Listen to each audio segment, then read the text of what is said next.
4 News starts now with a breaking news alert.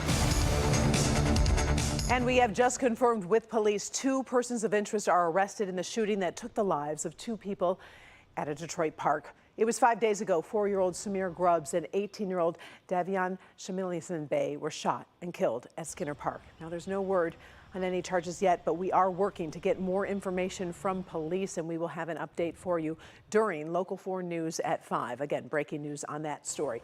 People who ride the bus want to feel safe, of course, but riders feel uneasy after 2 attacks in the past 24 hours. Now, just this morning, a passenger stood up and then shot another passenger. Right now, Detroit police are still searching for the shooter.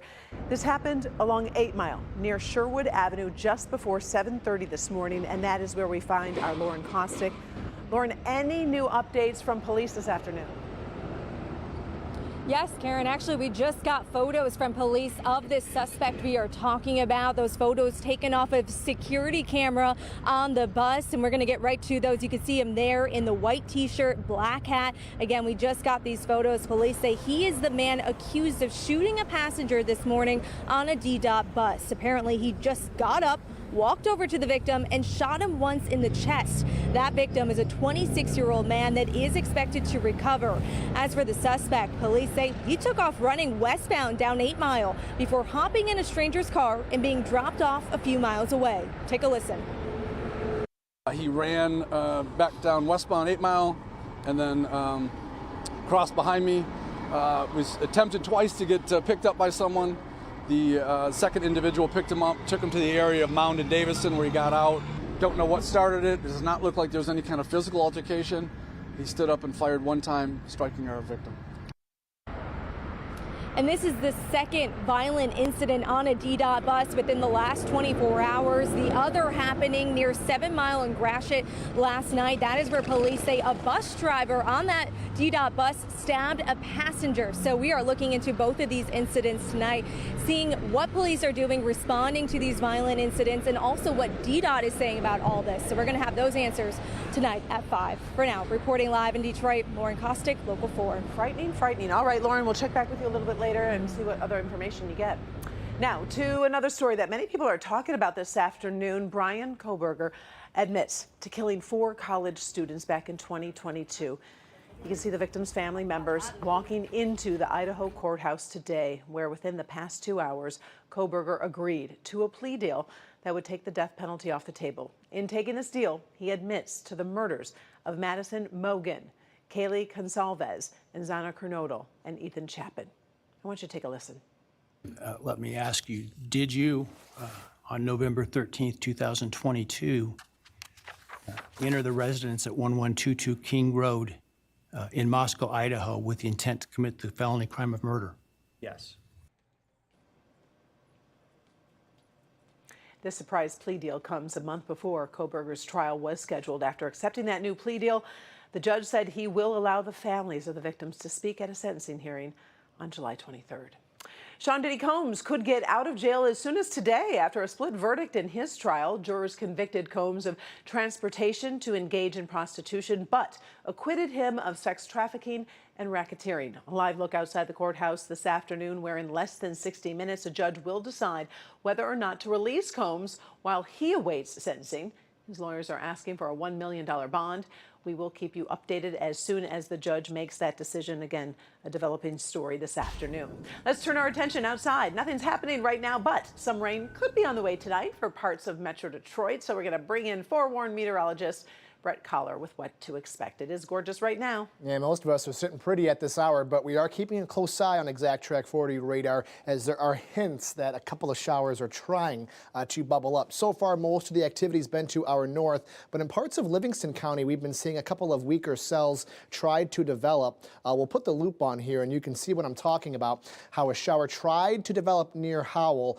That's about it, though. So far, we haven't seen much else across the area. Again, most of the activity's been further to our north, and you'll notice that everything's moving west to east, kind of at a slow pace at about 20 miles per hour. So we'll keep a close eye on things. There's also a few more light showers trying to develop south of Lansing. We'll see if anything really unfolds beyond maybe just a brief light shower. There is still the chance that we could see a rumble of thunder, 1 or 2 this evening. It's hot out there. Temperatures are in the mid-80s, which is pretty close to where we should be this time of the year. But no big storms, just these pop-up showers, what we're expecting the next couple of hours. But beyond that, we should see more clearing take place later on this evening. Better chance for showers and thunderstorms could impact your holiday weekend. We'll talk about when in just a bit. Speaking of that holiday weekend, with 4th of July right around the corner, we want to talk about how to avoid any dangerous accidents with fireworks. Let's check in with J. Scott Smith. We're in Westland at Big Sky Fireworks. In case you didn't know, 4th of July is coming up this weekend, and that means plenty of fireworks. But you have to be safe. So whether you're enjoying a little bit of time with the kids, whether you're grabbing one of these and deciding you want to make a little noise on the block, or you want to wake up the entire city with one of these, we've got safety tips coming up at 6 that will help you stay safe on this holiday weekend. Well, the water should be back on in Highland Park after a water main break at East Buena Vista and Woodward. Now, we got this video earlier today of workers repairing that break. Yesterday, the city gave out bottles of water to people because they couldn't use the water in their own homes. Highland Park says service has been restored to everyone in the area now, but if you are still experiencing problems, you are asked to call the water department. We've got that number, 313-865-1876. Michigan schools are at risk as lawmakers miss a key deadline to approve the state budget. Now, this delay really hurts school districts who need to know funding plans in order to set their own budgets before the school year starts. The budget includes money to hire teachers, improve school safety, provide free meals, and also support programs for literacy and mental health. Now, we did speak with Representative Donnie Steele, who says while the delay is not ideal, they do hope to have a budget by the start of the school year. So we try to accommodate the schools in July, but October 1st is our absolute deadline. So I'm very hopeful that we'll be able to get it done in July or August before the start of the school year, at least. State Superintendent Michael Rice is hoping that, in fact, that happens. In a statement, he says students will be harmed further if legislative budget negotiations are ongoing as we enter a new school year. Now, there's no penalty for missing the deadline. Lawmakers have 3 months to reach a compromise before the next fiscal year begins, as you heard, October 1st. Michigan State University could be cutting staff as the school tries to balance its budget. We are getting a live look at MSU's campus right now. On your Wednesday afternoon, school says it plans to reduce general fund spending by 9% over the next 2 years. Departments will notify employees about the changes this month. University officials point to rising healthcare costs, inflation, and potential cuts to federal research funding as key factors straining the university's finances.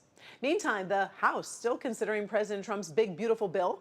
Taking a live look at Washington, D.C. right now. President posted to Truth Social earlier today saying, quote, if passed, America will have an economic renaissance like never before.